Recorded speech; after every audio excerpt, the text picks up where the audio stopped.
Current, electricity and circuit diagram बहुत important role play करते हैं। हम छोटी छोटी चीज़ों को सीख के, कुछ थ्योरीज को सीख के सारे सर्किट क्वेश्चन सॉल्व कर सकते हैं। आइए सीखते हैं कैसे। सबसे पहले डिफाइन करते हैं एंजल अप्रोच। यहाँ पर बिल्कुल जो अभी मैंने आपको बोला कि मैं आपको कुछ छोटी सी बात बताऊंगा, अगर आपने सिर्फ वो चीज़ को ध्यान में रख लिया तो मेजॉरिटी ऑफ द क्वेश्चंस को आप इजीली सॉल्व कर सकते हैं। आइए स्टार्ट करते हैं। जैसे कि हम शुरू करते हैं KVL and Faraday's law. KVL is used for conservative, these are used for non conservative. Matter नहीं करता, अभी सिर्फ समराइज हमको ये समझना है कि sum of all the potential difference in a close loop must be zero. बहुत बढ़िया। सिंपलेस्ट एग्जाम्पल से आइए इसको समझने की कोशिश करते हैं। अगर यहाँ पर मुझे एक रजिस्टर R दिया है, यहाँ पर बैटरी का वोल्टेज V दिया है, तो मैं सिंपली क्या कर सकता हूँ, बैटरी को मैंने सेलेक्ट किया, उसके एक लोअर साइड पे मैंने 0 डिफाइन किया, हायर साइड पे मैंने V लिख दिया। That is potential difference is V। Hopefully ये समझ में आया होगा। Because it is connected by a connecting wire, तो इन अ कनेक्टिंग वायर, मैं बार बार रिपीट करूंगा शायद आज, कि in a connecting wire potential difference is zero. तो without any change in potential, यहां पर भी V लिखाएगा, ये जीरो है तो यहां भी जीरो लिखाएगा। नाउ करंट, जो करंट की वैल्यू दी है that is V minus zero by R। As Ohm's law, basic Ohm's law हमें पता है, current is equal to voltage upon resistance. Hopefully सबसे ईजिएस्ट एग्जांपल समझ में आया होगा। तो आइए इसको एस्केलेट करते हैं धीरे धीरे। अब जैसे कि आपको क्वेश्चन आया ये कि भैया करंट कितना है, यही क्वेश्चन है। तो जैसे ही मुझे 10 दिया है, मैंने लोअर साइड को 0 बोला, हायर साइड को 10 बोला। बिकॉज हायर इज 10 तो यहाँ पर भी जाएगा 10, लोअर इज 0, यहाँ भी जाएगा 0। सिंपली मैं करंट लिख सकता हूँ, current is higher minus lower upon resistance 5 ampere. That's it.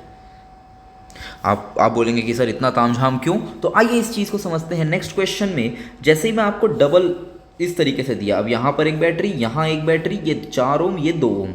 अब आप बताइए कि कितना करंट है, क्या है। तो अब यहाँ पर हमको थोड़ा सा आसान होता है। अब देखिए आपको यहाँ पर थ्योरी हमारी क्या बोलते हैं, this is a quick theory.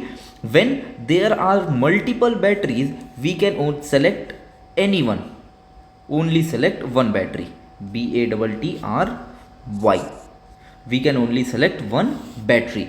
Which one does not matter? जैसे इस एग्जाम्पल में मैंने सेलेक्ट किया ये वाली 10 वोल्ट की बैटरी, तो मैंने लोअर को डिफाइन कर दिया 0, हायर को मैंने बोल दिया 10। नाउ दिस इज 10, ये 0 है तो यहाँ पर भी 0 है, ये 0 है तो यहाँ 0 है। बिकॉज इस बैटरी का lower side is 0, so higher side will be 20, ताकि इन दोनों का डिफरेंस पोटेंशियल डिफरेंस हो सके।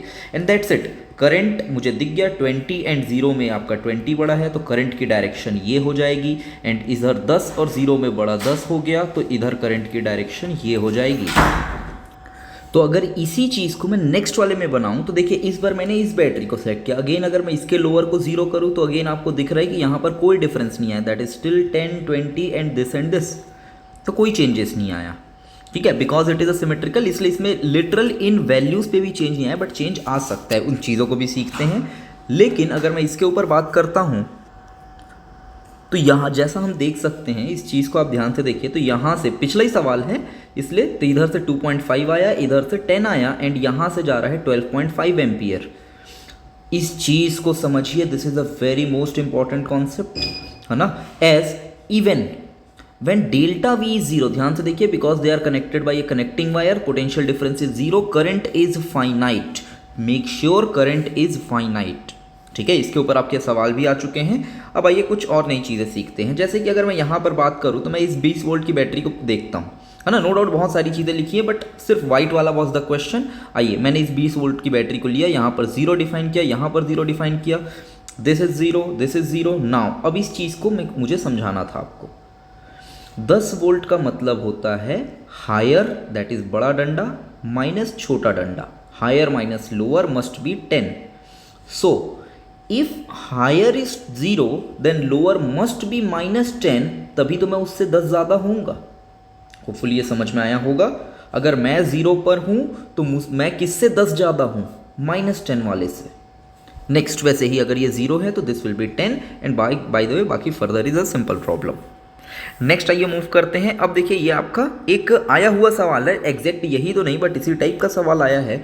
अब ध्यान से देखिए, इसने फिर से बोल दिया कि करंट इन AB वायर कितना होगा, करंट इन AB वायर कितना है। ठीक है, तो सबसे पहले रियलाइज करिए यहाँ पर कि जैसे ही मैं ये सर्किट लेता हूँ, तो सबसे पहले VA और VB क्या है, बराबर है। बिकॉज वी और वी बी बराबर हैं, तो मैं इस सर्किट को ऐसा रिप्रेजेंट कर सकता हूँ कि दोनों पॉइंट को मैंने क्या किया, पकड़ के एक सिंगल जगह पर चिपका दिया। बिकॉज दोनों का पोटेंशियल सेम है, it will not change my circuit. But ऐसा करने से मुझे दिखाई दे रहा है कि these are parallel and these are parallel. इनका पैरेलल हो जाएगा 1, इनका पैरेलल हो जाएगा 2।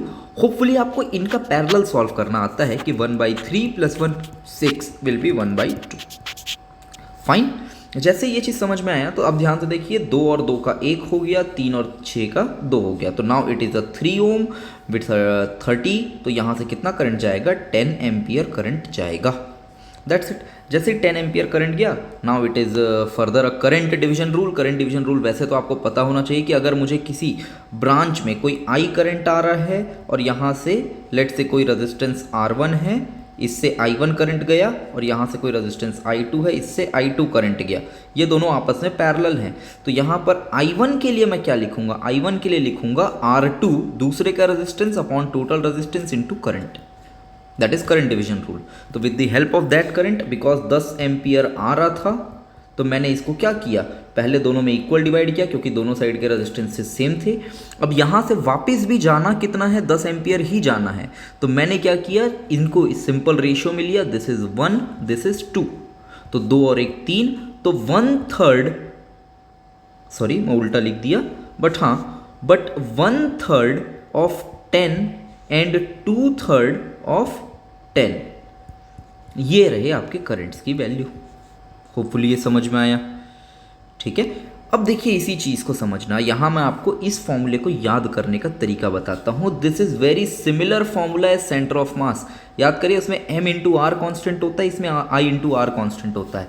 तो वहाँ पर हम लिखते हैं R1 दूसरे का mass upon total mass into distance between them.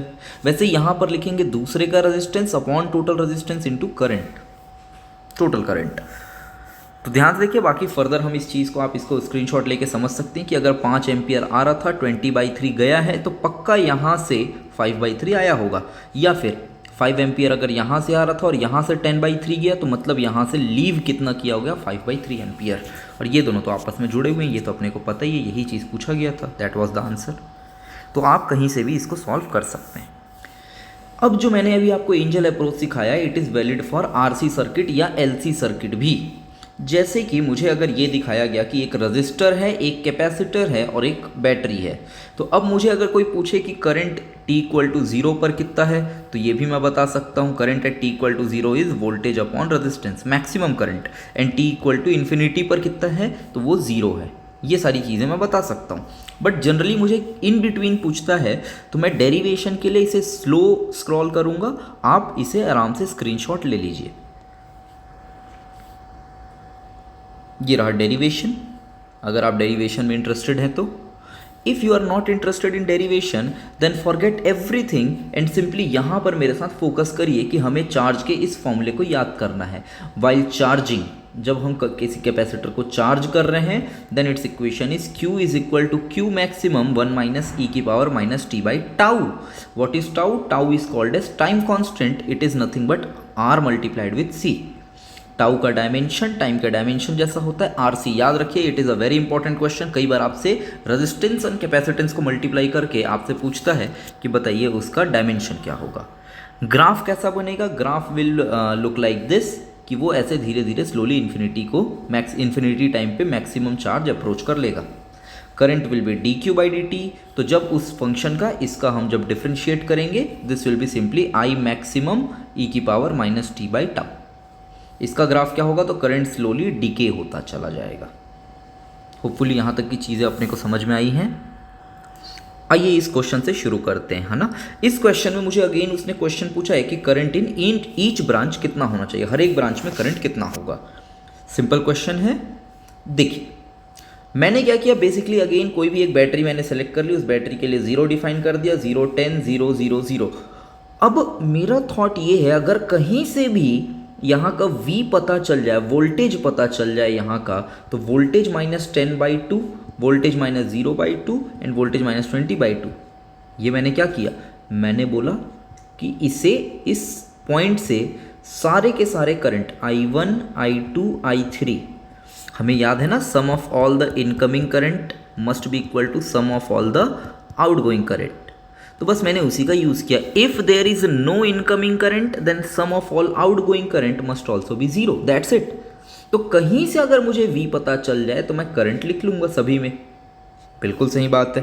तो वही चीज़ किया गया है, मैंने एज्यूम किया कि ये V है एंड मैंने बोला I1 plus I2 plus I3 sum of all outgoing current is zero. जैसे ही sum of all outgoing current is zero, that's it, खत्म। उसके बाद बस सिंपल सॉल्यूशन है, वोल्टेज की वैल्यू 10 मिल गई। जैसे ही 10 मिली तो अब मैं यहाँ से गेम खेल सकता हूँ, current I1, current I2, current I3। Hopefully यहाँ तक की चीज़ें अपने को समझ में आई होंगी।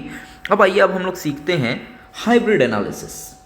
द हाइब्रिड एनालिसिस ये क्या होता है? तो ये जनरली दो चैप्टर्स को क्या करता है, मिक्स करने की कोशिश करता है। यहाँ पर क्या, कौन से दो चैप्टर मिक्स होंगे?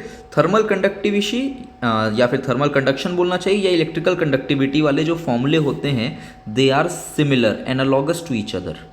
आइए, कैसे एनालॉगस होते हैं? तो देखिए, जैसे मुझे अगर ये क्वेश्चन मिला कि ये 20 डिग्री सेल्सियस है, ये 30 डिग्री सेल्सियस है, ये 50 है, यहाँ पर एक जंक्शन है, what is the temperature of junction?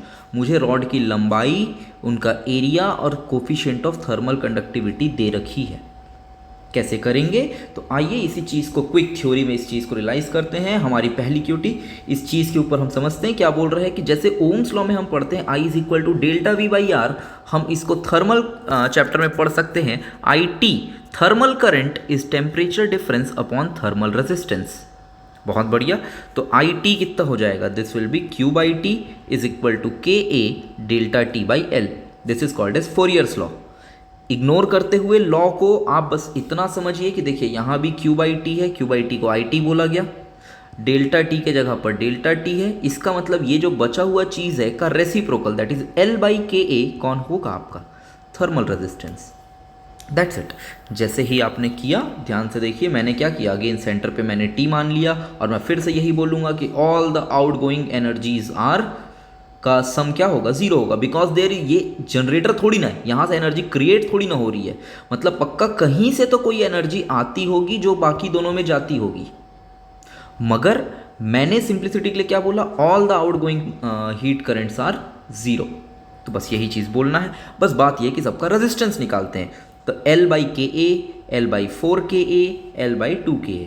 What is the simplest method? इन सभी में जो सबसे छोटा है विच इज़ दिस, उसे मैंने R बोल दिया, तो ये उसका 4 टाइम्स है, 4R हो गया, ये उसका 8 टाइम्स है, 8R। That's it.